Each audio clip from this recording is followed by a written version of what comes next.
Bueno, buenos días. Hoy es la clase de aneurisma aórtico. Mi nombre es Pablo Valdés. Bueno, vamos a empezar con un repaso de la anatomía normal. Esto lo vimos ya en clases anteriores.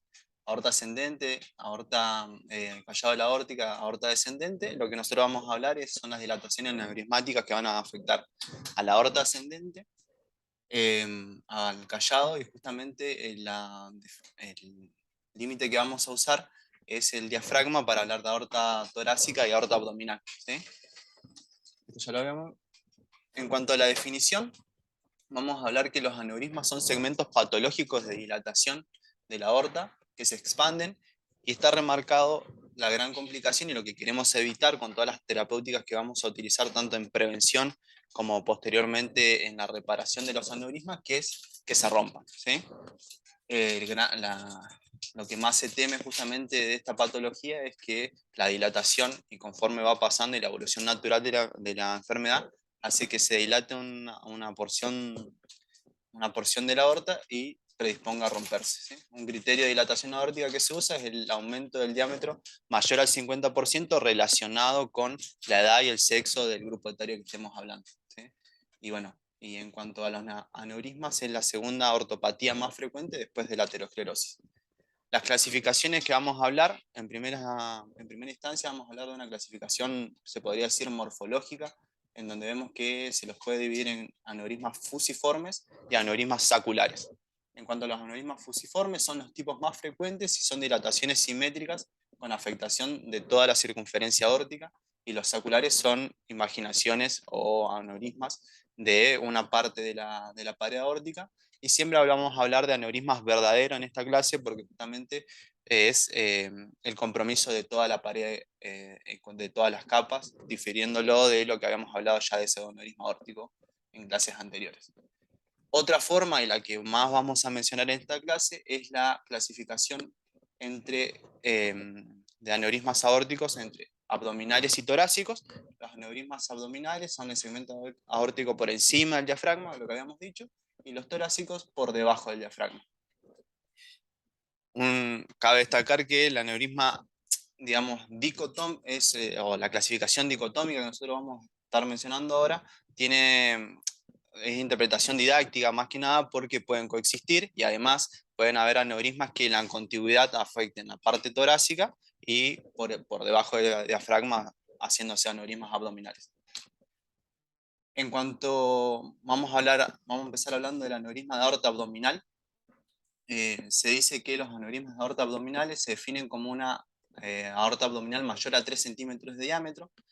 Aparecen un 3% en los hombres mayores de 50 años, y vamos a ver que conforme vaya pasando la edad, y vamos a hacer referencia en la fisiopatogenia justamente con esto también, va a ser más frecuente esta patología. Y es el tipo más frecuente de los aneurismas aórticos, el aneurisma abdominal. La mayoría, estamos hablando de aproximadamente, dependiendo de las series, en términos generales, mayor al 80% es lo que representan los aneurismas infrarrenales. El 10% son pararrenales, o sea que afecta a la porción renal, y incluso pueden extenderse a segmentos torácico-abdominales, como habíamos mencionado anteriormente. La principal causa, y esto es lo que decíamos con el tema de la edad, es con relación a la causa degenerativa, en donde cuando hablamos de la fisiopatogenia se habla principalmente de una degeneración en la parte intimal y pérdida de fibras a nivel del colágeno. Los aneurismas aórticos son 5 veces más frecuentes en hombres, por un lado, que en las mujeres, y vamos a hacer una salvedad más adelante sobre los puntos de corte que se pueden tomar en cuenta para la elección del tratamiento de esta patología. La incidencia aumenta con la edad, principalmente en mayores de 60 años. El factor de riesgo más importante prevenible es el tabaquismo, ¿sí? Que aumenta 5 veces el riesgo, y además de eso se toma en cuenta la hipertensión y la dislipemia. La evidencia y los grados de recomendación disminuyen en cuanto al tratamiento de estas patologías, pero principalmente se ha visto un beneficio marcado en el tratamiento de estos dos factores de riesgo cardiovasculares. ¿Por qué?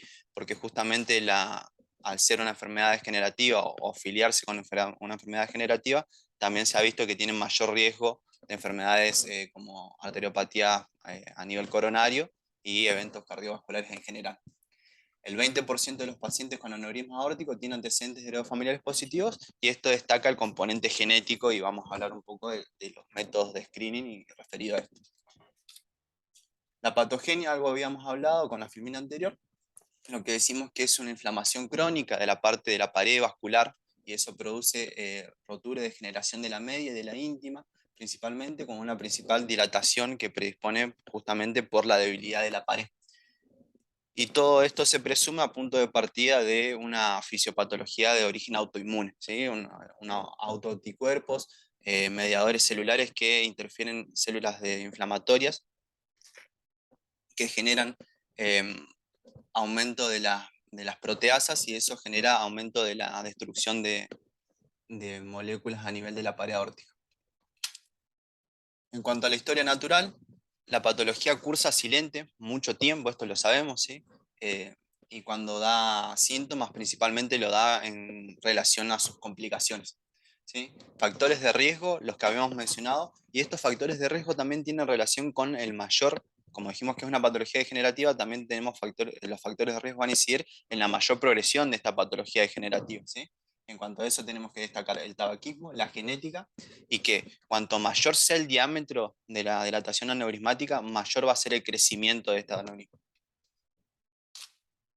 Y otra cosa, la rotura es mayor en las mujeres con un diámetro más pequeño. Y eso va a destacar porque los puntos de corte que vamos a usar para el tratamiento van a ser distintos, o por lo menos en algunas recomendaciones se tomaría en cuenta el sexo femenino para un punto de corte más bajo, ¿sí? Un diámetro menor. Las manifestaciones clínicas, ya hemos mencionado algo, que cursan silentes, algo con la historia natural, y cuando se presenta la complicación más fatal y la más temida, que es la rotura, genera justamente un cuadro de shock, que es justamente la rotura aórtica, genera un cuadro de shock, y posteriormente a esto se puede generar, dentro de la evolución de ese cuadro, puede ser que se contenga la rotura aneurismática y no se autolimite de cierto punto, ¿sí? Que también hemos tenido casos de esos. La mayoría de los casos, como es diagnóstico incidental, por medio de otra causa, ¿sí? Se pide un estudio principalmente imagenológico y se encuentra con el diagnóstico de un aneurisma a nivel abdominal. También es importante ver la asociación de esto a trombos murales y a otras patologías de aorta que habíamos visto como el hematoma intramural, la disección y otras que ya vimos en la clase anterior. Diagnóstico por imágenes, ¿sí? A destacar el primero, la ecografía abdominal, ¿sí? Principal método accesible, bajo costo y un excelente método por su sensibilidad para usar en la población general como cribado, ¿sí? Se recomienda realizar las mediciones en planos perpendiculares para evitar que se subestimen mediciones de dilataciones aórticas. Imágenes tomográficas e imágenes de resonancia, estas son las imágenes que más vamos a ver y por lo cual son las de elección, ¿sí? Principalmente la tomografía con contraste de aorta, que nos va a permitir ver determinadas características, como vemos en los cortes de la derecha, en las reconstrucciones, en los cortes axiales y en los cortes sagitales, que nos van a permitir delimitar bien la porción que está dilatada, delimitar bien la porción proximal, lo que se llama cuello proximal y cuellos distales, porque esto nos va a servir para la programación terapéutica quirúrgica, principalmente, para ver si el tratamiento es posible de tratamiento endovascular, principalmente, ¿sí?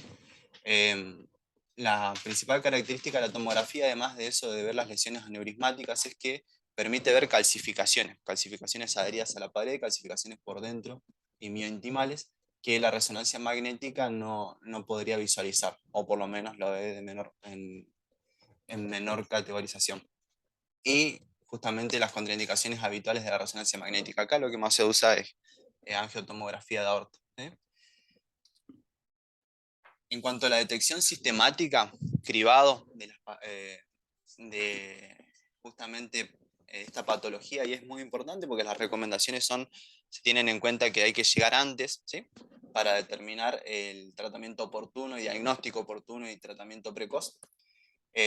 La mayor mortalidad se da por la rotura, que es aproximadamente el 70%, ¿sí? Se debe realizar el cribado, screening, método de pesquisa, a varones mayores de 65 años y más si tienen factores de riesgo heredofamiliares o son tabaquistas o fueron tabaquistas en algún momento de su vida, y las mujeres fumadoras mayores de 65 años. Esto, el grado de recomendación varía según las guías, pero bueno, principalmente es como la recomendación más fuerte en mujeres fumadoras a partir de esta edad. El método, como dijimos, la ecografía abdominal, y bueno, en la derecha se ve el grado de recomendaciones de la guía europea.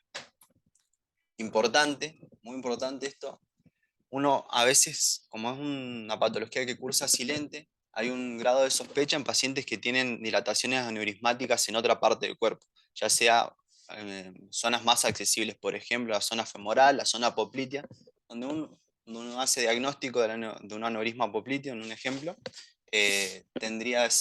sería de buena práctica buscar patología aórtica aneurismática. Entonces, debería pesquisarse con un estudio imagenológico, ¿sí? Y viceversa, digamos, también.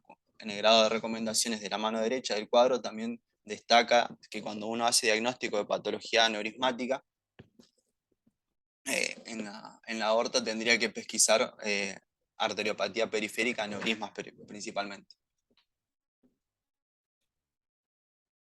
Este término como manejo del aneurisma pequeño aparecía en, en la guía española, europea, perdón, y se refiere principalmente a los puntos de corte que van desde la dilatación aneurismática a punto de partida de los 3 centímetros hasta los 49-54, dependiendo lo que se use como punto de corte para intervenirlo quirúrgicamente al paciente, ¿sí?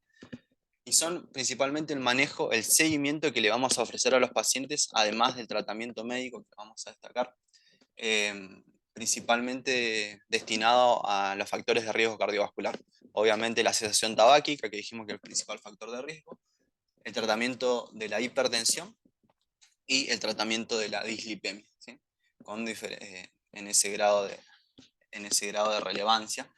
Y lo que se busca con el tratamiento es evitar la ocurrencia de eventos cardiovasculares, limitar el crecimiento del aneurisma y reducir el riesgo perioperatorio una vez que uno ya va estipulando que el paciente se va a tener que operar, que va a tener una resolución quirúrgica.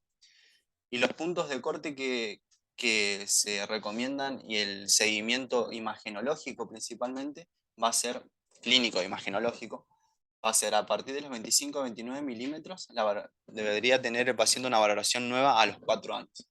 De 30-39 milímetros cada 3 años, 40-44 cada 2 años y 45-54 milímetros cada 1 año, ¿sí? En el cuadro de la derecha destaca, digamos, el cuadro en lo mismo de los puntos de corte, y además de eso, la recomendación 1B de dejar de fumar, y la monitorización está indicada y es segura en pacientes justamente menores a 55 milímetros y el crecimiento por debajo de 1 centímetro al año, ¿sí? Eso es muy importante. Ya tenemos un paciente que no cumple con esos criterios, no entra dentro del pesquisaje normal que estábamos mencionando anteriormente. Y acá destaca también el tema de las mujeres con 45 milímetros, que sería un equivalente a los 55 milímetros por la evolución de estas pacientes, y tiene relevancia en el sentido de uno también estipular y tener un criterio, si la paciente es del sexo femenino, de determinar la conducta quirúrgica en términos de menor diámetro del aneurisma. El tratamiento quirúrgico, la evaluación perioperatoria, como dijimos, patología degenerativa, patología asociada a factores de riesgo cardiovascular, patología que se asocia a enfermedad coronaria. 2 de cada 3 pacientes tienen con enfermedad coronaria evidente y 1/3 están asintomáticos. Por eso, en la evaluación cardiovascular de estos pacientes se recomienda, justamente por el tipo de cirugía, de larga duración, necesidad de pensamiento aórtico, el estrés fisiológico, ¿sí? Y incluso la reparación abierta, principalmente el aneurisma abdominal, se asocia con un riesgo mayor al 5% de complicaciones cardiovasculares perioperatorias. Por lo cual, uno tendría que solicitarle una prueba evocadora de isquemia a estos pacientes como parte de la valoración perioperatoria. Obviamente teniendo todo el contexto de todos los factores de riesgo cardiovascular del paciente en sí, una evaluación completa cardiovascular. En cuanto a la indicación quirúrgica, un poco ya lo habíamos hablado, los puntos de corte 55 milímetros, o si la patología se hace sintomática o crece rápidamente más de 1 centímetro al año. Estos son los puntos de corte que nosotros tendríamos que recordar para pensar en tratar al paciente de forma intervencionista, ¿sí? más allá del tratamiento médico que ya estaría instaurado previamente a eso. Aunque no hay evidencia, no hay mucha evidencia en las mujeres, lo que yo les decía, el punto de corte más bajo, 50, 45 milímetros, son los diferentes grados de recomendación. Incluso puede estar justificado justamente en una parte que lo menciona en la guía. Las vías ya que conocemos, la vía convencional, la vía endovascular. Por vía convencional, la cirugía abierta, la mortalidad varía mucho según las series, todos los casos demuestran muy variable la mortalidad, pero no hay duda que la urgencia o la cirugía electiva, las condiciones del paciente y las comorbilidades predicen obviamente el pronóstico de las complicaciones y la mortalidad. Y por vía endovascular es menos invasiva, la instancia postoperatoria es menor, los sangrados son menores, pero justamente cuando compararon los estudios, tratamiento de cirugía abierta y tratamiento endovascular, lo que vieron que el seguimiento a corto plazo tenía muchos beneficios por vía endovascular, y a mediano y a largo plazo ya se iba perdiendo ese beneficio. Conforme fue pasando el tiempo, digamos, la vía endovascular tomó mucho más fuerza, digamos.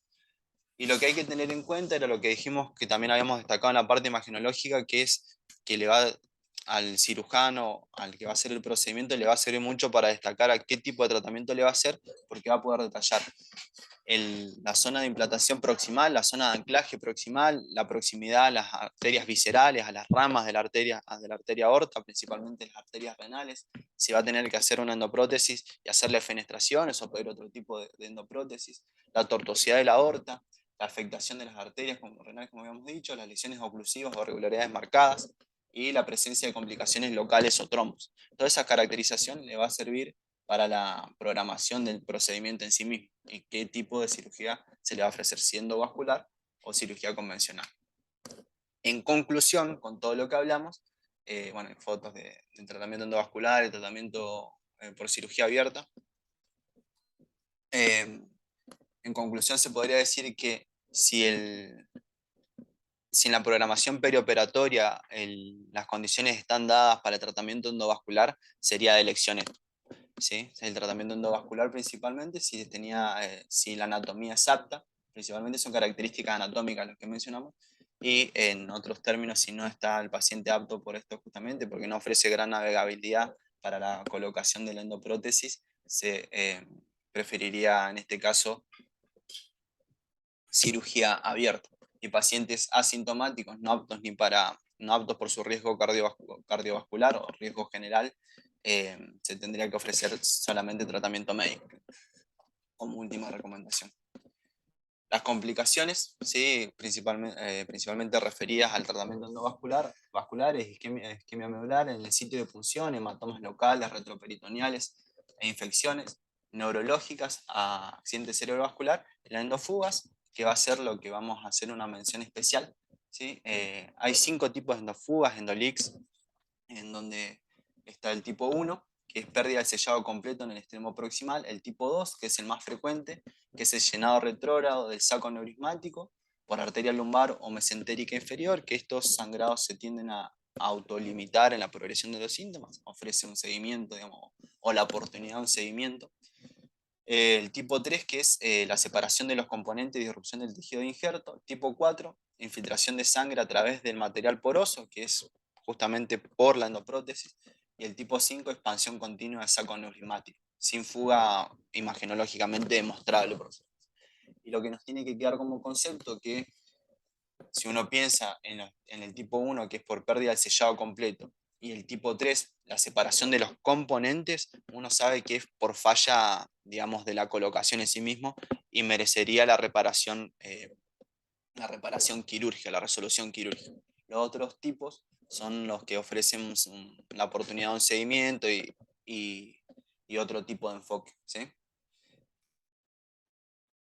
Lo que habíamos hablado, una simple mención sobre la ruptura aneurisma de aorta, el cuadro de shock hipovolémico por la rotura que se puede contener y cursar de otra forma, ¿sí?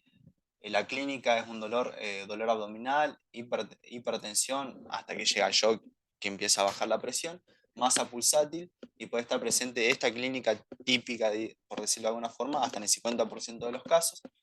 Se debe realizar una imagen, en este caso la tomografía sería de elección para el diagnóstico, y hay distintos signos que se pueden ver dentro de la imagen, entre ellos el signo del abrazo aórtico, y tener en cuenta las complicaciones o las asociaciones con las otras enfermedades de la aorta. El tratamiento es quirúrgico inmediato para las reparaciones. Terminando con el aneurisma de aorta abdominal, pasamos al aneurisma de aorta torácico. ¿Sí? Incluye un amplio abanico, ¿sí? El aorta torácico puede afectar a la aorta ascendente, el callado de la aorta, y como dijimos, a la aorta descendente. Lo principal, el aneurisma degenerativo de la aorta ascendente, 60% de los casos, y el aneurisma de la aorta descendente representa el 35% y el 30%, el 10% restante corresponde al del callado de la aorta. En cuanto a las causas y la patogenia, uno podría hablar que muchos trastornos heredables, entre ellos destacar la enfermedad de Marfan, síndrome de Marfan, válvula aórtica biscúspide, Lowe-Dietz y otros que vamos a mencionar más adelante, tienen una mayor predisposición o mayor riesgo a esta enfermedad, y uno tiene que tenerlo en cuenta porque van a cambiar los puntos de corte para intervenir, lo va a cambiar el seguimiento, y hay que tener en cuenta esto para que uno cuando conozca el antecedente, cuando uno indague sobre los antecedentes del paciente y le suenen algunos síndromes de Marfan principalmente, y que los otros que hemos mencionado, le suene que la patología de aorta es más frecuente en este grupo de tal. ¿Sí?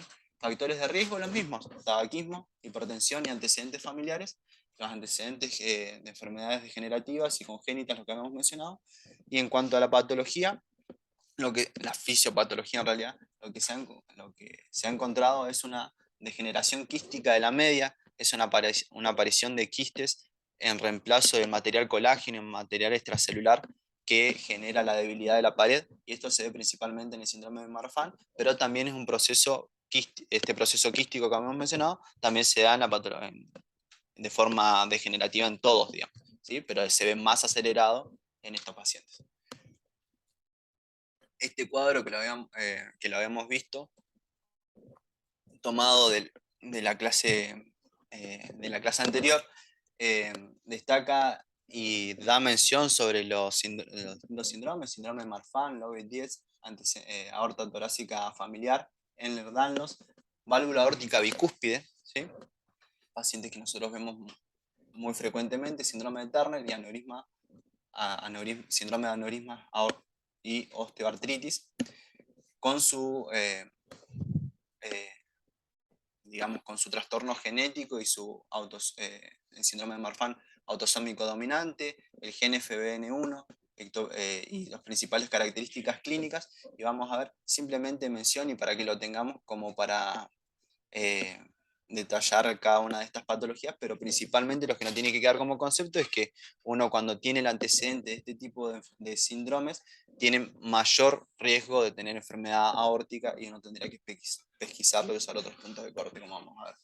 El diagnóstico, también asociado al aneurisma de aorta abdominal, como hemos dicho, el diagnóstico principalmente es incidental, por un diagnóstico imagenológico destinado a buscar otra patología, y eso desencadena el diagnóstico del aneurisma de aorta torácico. Cuando da síntomas, son síntomas de compresión, como el síndrome de vena cava superior. El compromiso de la aorta ascendente en el segmento más proximal de justamente el segmento ascendente hace que se le asocie mucho con dilatación o insuficiencia aórtica o dilatación de la raíz aórtica. Esto desencadena cuadros de insuficiencia cardíaca, embolias sistémicas por trombos murales y ateroembolia, que también podría ser la causa o cómo debute el paciente y uno llega al diagnóstico de la dilatación aneurismática. Las complicaciones más graves, como habíamos dicho, una es la rotura, y ahora a destacar la disección aórtica, que como vimos en la clase anterior está asociada al aneurisma de aorta ascendente.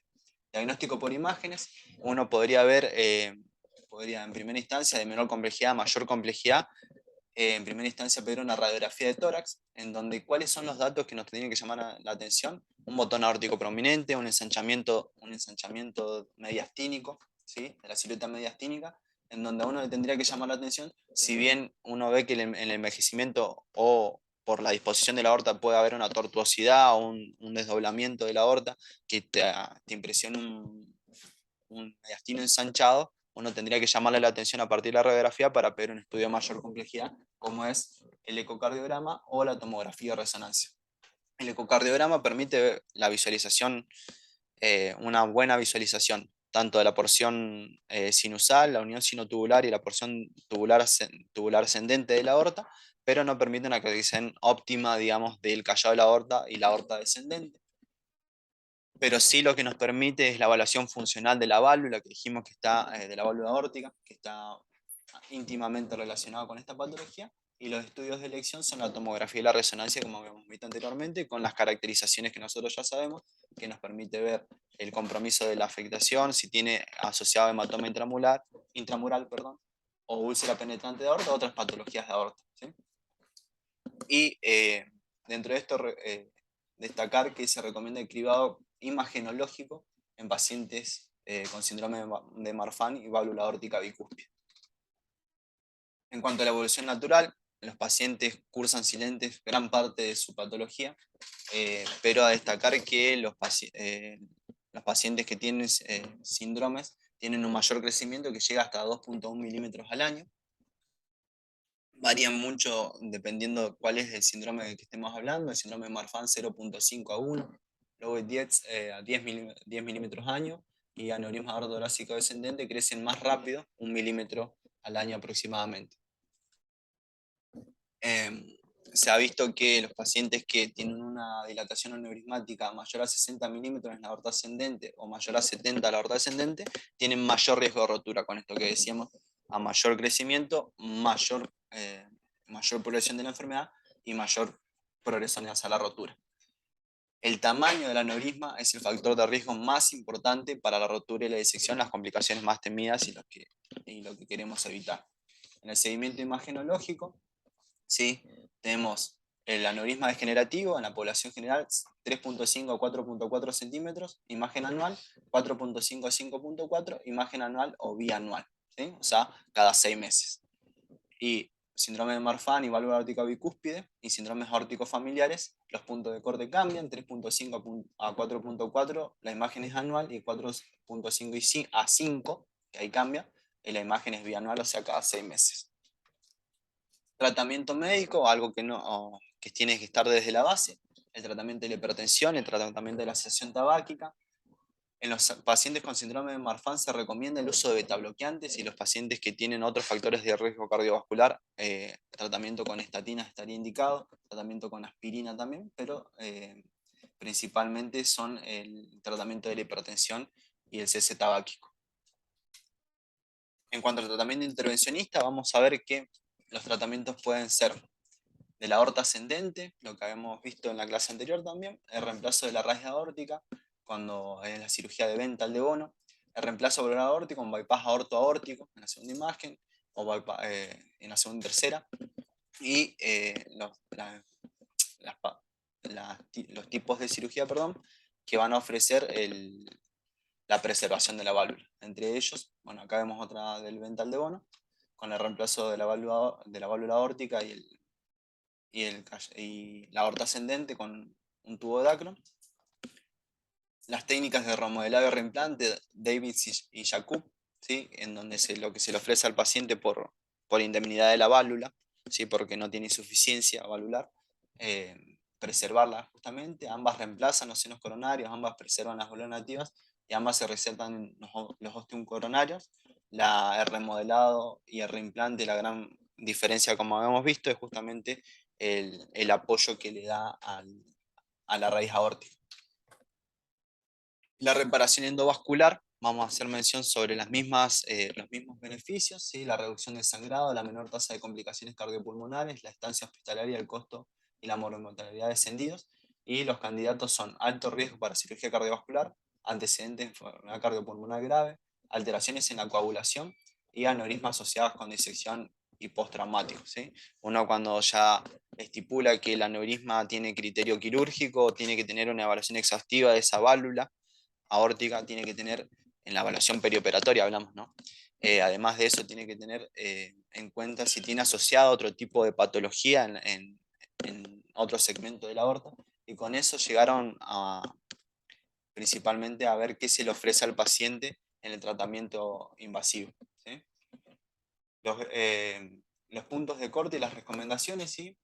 Se recomienda la cirugía 45, mayores a 45 milímetros en pacientes con factores de riesgo o síndrome de Marfan, mayor a 50 milímetros en pacientes con válvula bicúspide o otros factores de riesgo, y mayor a 55 milímetros para otros pacientes sin estas patologías, ¿sí? Esos son los puntos de corte más importantes que uno se tendría que quedar, y está indicada la cirugía con aneurisma de la red aórtica con un diámetro mayor a 50 milímetros, justamente para los pacientes con síndrome de Marfan.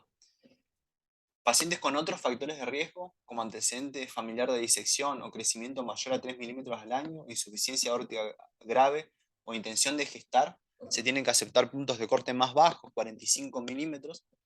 Sí, pacientes con indicación de cirugía de válvula aórtica, también se tendría que usar el mismo punto de corte, ¿sí? Y obviamente con lo que habíamos mencionado, con las recomendaciones de tratamiento endovascular y el tratamiento por cirugía convencional. Muchas gracias.